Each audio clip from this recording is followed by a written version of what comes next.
Jadi kita ada di segmen kereta dan sudah kembali bergabung rekan Prisa semua Datuk. Betul sekali, dan kali ini kita akan membahas tema yang menarik pemirsa, yaitu mengenai ekspansi Paper.id pasca pendanaan seri B. Nah, kita mau kenalan dulu nih, Paper.id ini platform apa? Sudah bergabung bersama kami melalui video conference, ada CEO dan juga co-founder dari Paper.id, Mas Yosia Sugialam. Apa kabar Mas Yosia? Baik, apa kabar Kabar yang Mbak luar Risa, biasa. Mas Vicky? Senang bisa kembali lagi. Baik, thank you sudah join. Nah, untuk mengenal lagi begitu ya, meskipun kita sudah pernah ngobrol di tahun 2023, kenalan lagi dong, Paper.id ini apa sih Mas Yosia? Baik, Paper.id sebetulnya adalah solusi untuk B2B payment dan invoicing di Indonesia ini. Terus kita juga menyediakan fitur lengkap untuk account receivable ataupun account payable management, atau mungkin bahasa Indonesianya hutang piutang gitu ya. Dan kita punya solusi digitalisasi untuk teman-teman pelaku bisnis baik UKM maupun medium large enterprise. Oh, berarti memudahkan misalnya UMKM itu mencatatkan utang piutang begitu ya? Ya, untuk penagihan invoicing jadi lebih praktis. Kalau tidak salah ini mulai beroperasi tahun 2017 ya Mas Yosia ya? Betul, Mas Vicky. Kita udah dari 2017 sampai sekarang, berarti sudah kurang lebih sekitar hampir 7 tahun ya. Oke, baik. Gitu kan. Ini kalau kita bicara mengenai pendanaan yang sudah berhasil dicatatkan kalau tidak salah di pertengahan Juni ya, 2024. Betul. Seri B. Iya. Nah, itu mungkin Anda bisa sampaikan cerita di balik pendanaan ini seperti apa, dan secara objektif mungkin apa yang membuat venture capital mempercayakan pendanaan kepada Paper.id. Ya, terima kasih Mas Vicky. Jadi memang senang bisa kembali ke sini membawa kabar baik ya, bahwa kita mendapatkan pendanaan di Juni 2024 kemarin. Dan mungkin kabar baiknya bukan cuma buat kita sebagai Paper, sebagai bisnis, tapi juga kabar baiknya buat user-user kita gitu. Jadi kita senang bisa tambah nge-serve mereka lebih lagi gitu ya, dan terus continue. Nah, kalau ditanya kenapanya, sebenarnya jawabannya dua hal sih, simple Mas Vicky. Satu, karena kita dilihat oleh investor punya bisnis model yang inovatif tapi sustainable gitu ya, di mana kita provide solusi yang relatively murah banget atau bahkan gratis ke kebanyakan user, tapi bisa punya bisnis model tetap dapat revenue dari pembayaran yang kita proses, dari financing yang kita lakukan, financial service ya intinya begitu. Nah itu satu. Kedua yang membuat kita juga dipercaya sama investor adalah potensi pasarnya yang masih sangat besar di Indonesia ini, di mana potensi pasar di Indonesia untuk B2B payment sendiri, untuk penagihan hutang dan piutang, terutama di ranah antara bisnis atau supply chain, itu masih sangat besar dan masih banyak overlook oleh teman-teman di market, di mana kebanyakan orang mungkin mikirnya, oh kita provide solusi buat retail aja, tapi bukan buat supply chain di belakangnya, seperti supplier-suppliernya restoran, distributor-distributor yang di belakangnya hotel-hotel gitu ya. Nah ini yang menjadi fokus kita dan potensinya masih sangat besar. Berarti usernya sudah sejauh ini juga sudah cukup banyak dong. Boleh disampaikan perkembangannya? Iya betul, Mbak Priska. Kebetulan dari awal sampai sekarang 2017, user-user kita sekarang udah mencapai 600.000 user ya di seluruh Indonesia. Perkembangannya juga 2-3 tahun terakhir ini pun dari segi user maupun dari segi transaksi yang diproses di Paper berkembang sangat pesat sih, puji Tuhan. Kita sekarang udah berkembang lebih dari 30 kali lipat gitu ya dalam 2-3 tahun terakhir. Terus kemudian kita sendiri berkembang dari sebelumnya hanya fokus ke layanan invoicing aja gitu ya waktu di awal 2017, sampai sekarang udah bisa proses pembayaran, udah bisa bahkan memberikan opsi buat user-user kita untuk proses pembayaran di B2B menggunakan credit card contohnya. Nah credit card sendiri di B2B bisa dipakai untuk memperpanjang tempo, sehingga membantu sekali buat teman-teman pelaku bisnis untuk kalau cash flow-nya lagi terjepit atau susah atau mau perpanjang cash flow, bisa menggunakan Paper.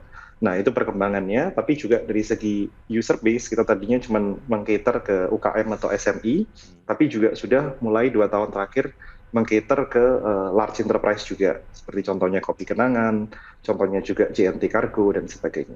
Baik, sebelum pendanaan kemarin di bulan Juni sempat mencatatkan profitabilitas atau seperti apa Mas Yosia? Mungkin nanti kita akan bahas usai jeda berikut ini ya, dan tetap bersama kami akan segera kembali.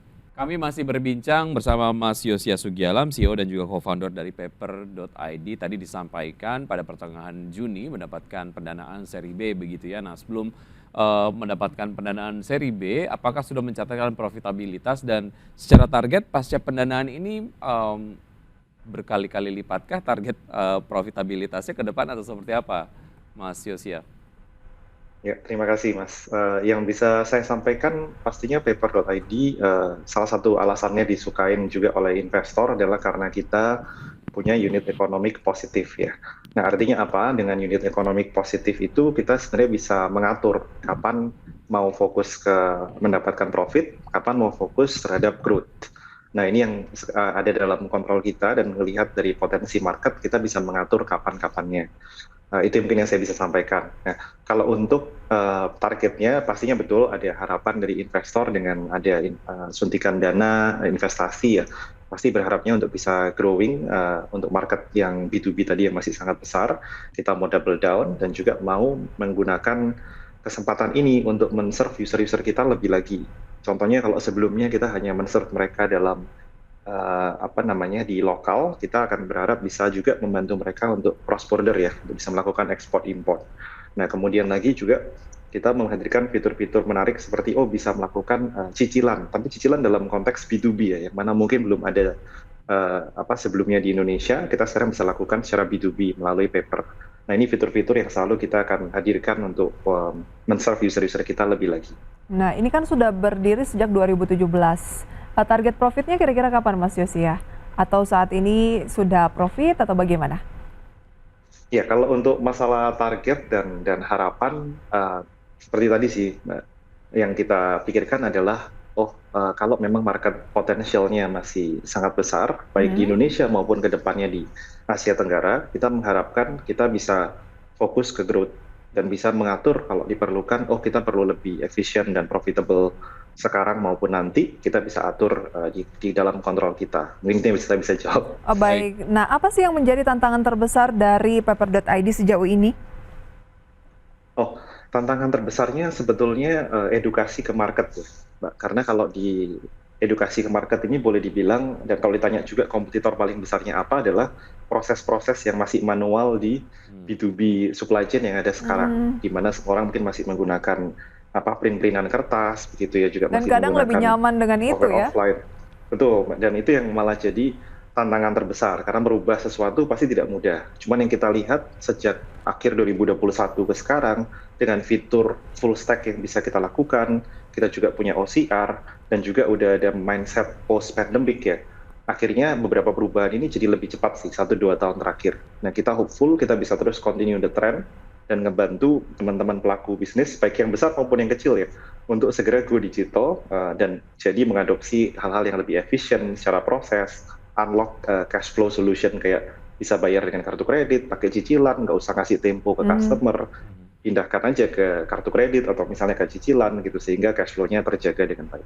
Baik, market yang selama ini digarap oleh paper.id tentu saja tidak hanya kemudian explore oleh satu player aja gitu ya, ada player yang lain lah. Persaingannya seperti apa dan apa yang kemudian membedakan paper.id secara value dibandingkan dengan player yang lain, Mas Yosya?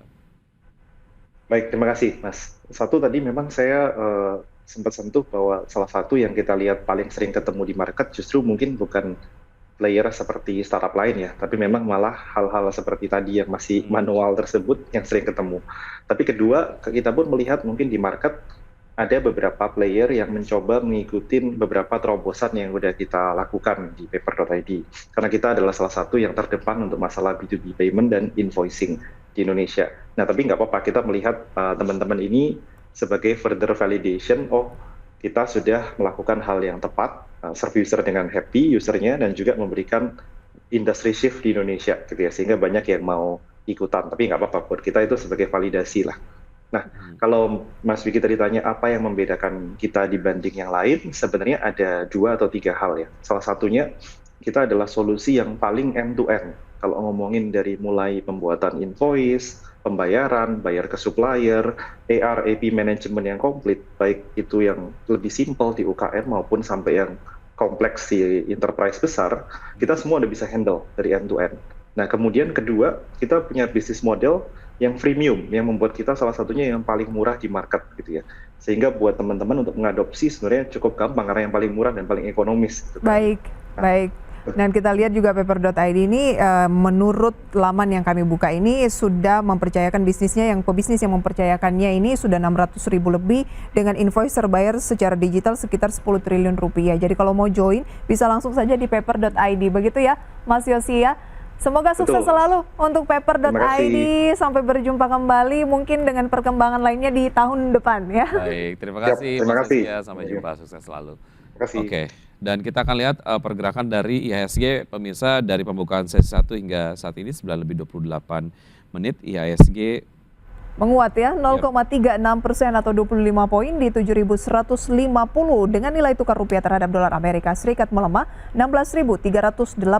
Ada pembalikan arah atau anomali antara rupiah dan IHSG. Baik, kita lihat top gainers ada BRPT, Atla, Wika, Cuan, PTPP, SMGR, JSMR, Adi, Dewa, dan SMDR, dan juga top losers ADMR, BSSR, Unilever, PSAB, Suri, Ibos, Tower, Sido, NICL, Laba, dan NSSS. Baik, BRPT lagi-lagi naik hampir 4% pada pagi hari ini, 1.220.